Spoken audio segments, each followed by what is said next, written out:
안녕하세요. 이번 시간에는 집합에 대해서 한번 같이 알아보도록 합시다. 먼저 집합이란 어떤 조건에 의해서 그 대상을 분명히 알 수 있어야 되며 그럴 때 그 대상들의 모임을 집합이라고 얘기합니다. 그러면 두 가지의 모임에 대해서 생각해 볼게요. A라는 모임이 있고요. B라는 모임이 있어요. 이 A라는 모임은요. 100 이상의 수가 들어가는 모임을 A라고 하고요. 이 B라는 녀석은요, 그냥 큰 수의 모임이라고 이야기해 볼게요. 둘 중에 하나는 집합이고 둘 중에 하나는 집합이 아니게 됩니다. 그럼 무엇이 집합이고 무엇이 집합이 아닐까요? 그렇죠. B가 집합이 아닙니다. 왜 그러냐? 이 큰 수라는 애매모호한 조건 때문에 그래요. 그러면 이런 큰 수라는 것은 왜 문제가 되느냐? 어떤 사람한테 크다라는 게 100 이상일 수도 있고요. 누군가한테 손가락이 10개니까 10개만 넘어도 10만 넘어도 큰 수야 라고 말할 수도 있게 됩니다. 즉 상황이나 사람이나 각각의 어떤 개체에 따라서 크다라는 조건이 달라질 수 있다는 것이죠. 그 기준이 애매해집니다. 따라서 이 B 안에 누군가는 11이 들어간다라고 할 수 있지만 누군가는 11은 B 안에 못 들어간다라고 할 수 있습니다. 즉 이 안에 들어갈 대상이 애매모호해지죠. 그래서 얘는 집합이 아닙니다. 하지만 이 100 이상이라는 조건을 가지고 있는 이러한 A라는 녀석은요, 집합이 되게 되죠. 왜 그러냐? 여기는 명확한 100 이상이라는 조건이 있기 때문에 100 또는 101 또는 102 등등의 수는 A에 들어가지만 10, 11, 12 등등의 99까지의 수는 A에 들어가지 못한다라는 명확한 기준이 있죠. 즉 누가 들어가고 누가 들어가지 못한다는 게 명확합니다. 따라서 얘는 이때 이러한 모임 A를 집합이라고 얘기하는 것이죠. 그리고 원소라는 것은요, 이러한 집합이 정해졌을 때 그 안에 들어가는, 즉 집합을 구성하는 녀석들을 하나하나를 원소라고 합니다. 따라서 이때 100은 A의 원소가 될 수 있지만 10, 11, 12부터 99는 A의 원소가 될 수 없게 될 것이죠.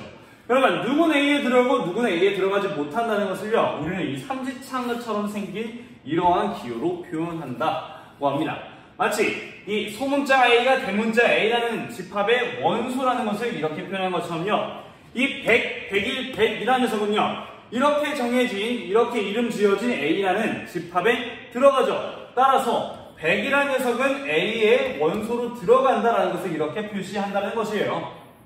하지만 이 10, 11, 12라는 녀석은 A에 들어가지 못하죠. 그럼 얘는 어떻게 표기할까요? 마치 등호에서 등호가 있고 같다는 건 등호고 같지 않다는 건 등호에 짝대기 그은 것처럼요, 얘는 이 삼지창 모양의 짝대기 그은 10은 A에 들어가지 않는다는 것을 이렇게 표현한다고 합니다. 이해됐나요? 어렵지 않죠? 그럼 들어간다, 들어가지 않는다는 것 뿐이에요. 그렇다면 이런 집합들을 어떻게 표현할 수 있는지 배워보도록 할게요. 집합을 표현하는 방법은 크게 세 가지가 있다고 합니다. 먼저 원소나열법, 두 번째 조건제시법, 마지막으로 벤 다이어그램이 있다고 하죠.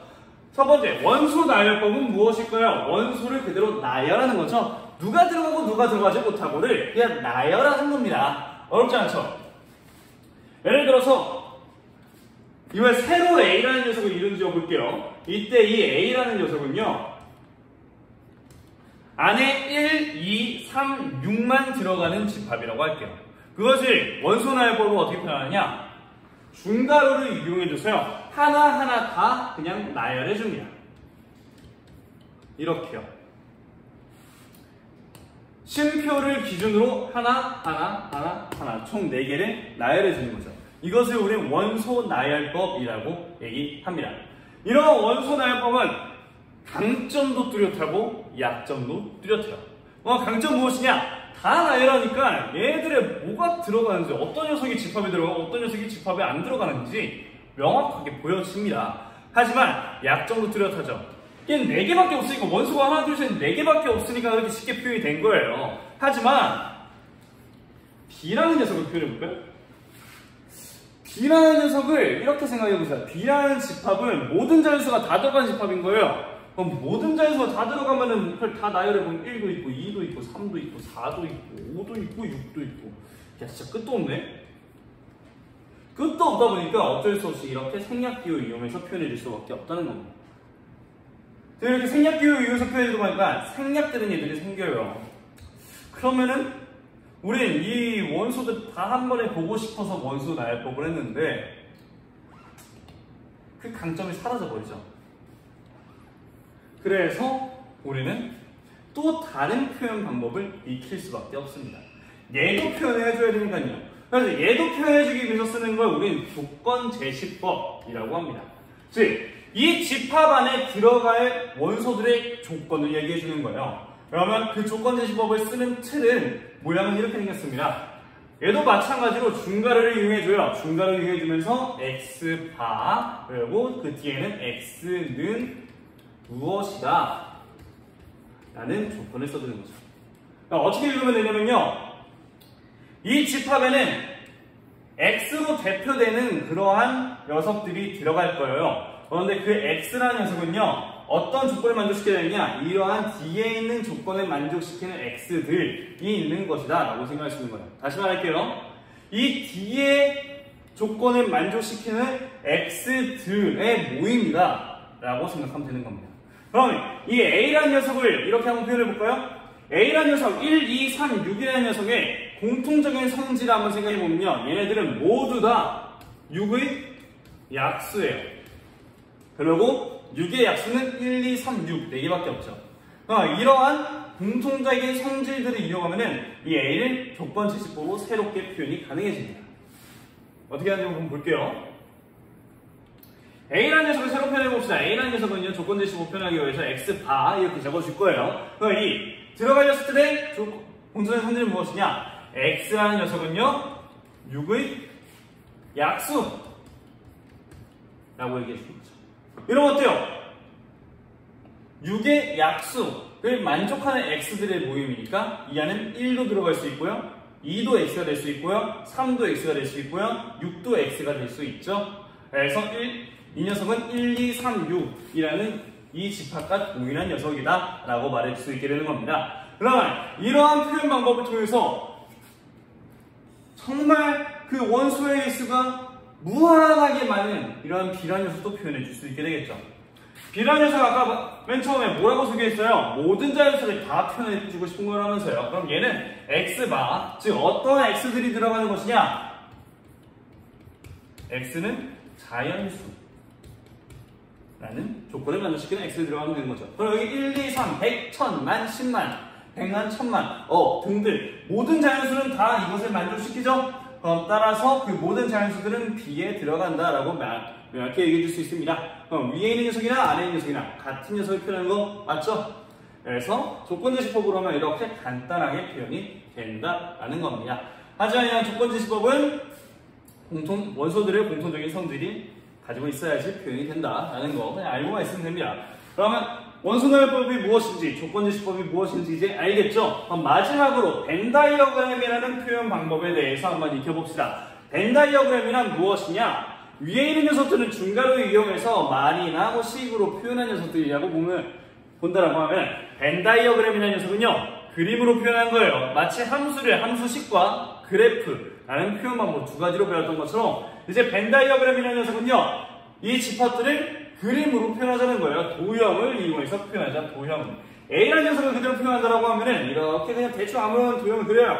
그래서 이 도형이 나타나는 게 A라는 집합이라 말한다라고 하면은 이런 울타리 안에 무엇이 들어갈까라고 보는 거죠. 이런 울타리 안에는 누가 들어가요? 1, 2, 3, 6이 들어가죠? 그래서 울타리 안에 1, 2, 3, 6을 막 이렇게 던져주는 거죠. 그러면 A라는 울타리 안에 1, 2, 3, 6이 있다. 즉 A의 원소에는 1, 2, 3, 6이 있다 라고 표현이 되는 겁니다. 이게 마지막 표현 방법인 벤 다이어그램이라고 할 수 있습니다. 어렵지 않죠? 여태까지 집합에 대한 개념 어려울 거라도 없죠? 그럼 마지막으로 집합의 원소의 개수를 센다라는 것만 한번 볼게요. 원소의 개수 한번 세봅시다. 아까 보면은 방금 전에 딱 했던 A라는 집합이랑 B라는 집합 한번 생각해 봅시다. A라는 집합은 1, 2, 3, 6만 들어가는 집합이었고요. B라는 집합은 1, 2, 3, 4, 5, 6 등등등 계속 이런 생략기호까지 써지는 이런 녀석이라고 한다라고 했었어요. 그럼 어때요? 봅시다. 얘는 하나, 둘, 셋, 넷, 네 개라고 정확히 말할 수 있죠. 하지만 얘는 몇 개라고 말할 수 있나요? 없습니다. 세 개 너무 많아요. 얘는 몇 개다라고 명확하게 딱 세 개에는 그 원소의 개수가 너무 많아. 끝도 없이 해야 된단 말이야. 끝도 없이. 셀 수가 없어. 그냥 우리가 하나, 둘, 셋, 넷 이렇게 셀 수가 없단 말이야. 그래서 이렇게 하나, 둘, 셋, 넷 몇 개다라고 말할 수 있는 그런 집합을 우리 유한 집합이라고 얘기하고요.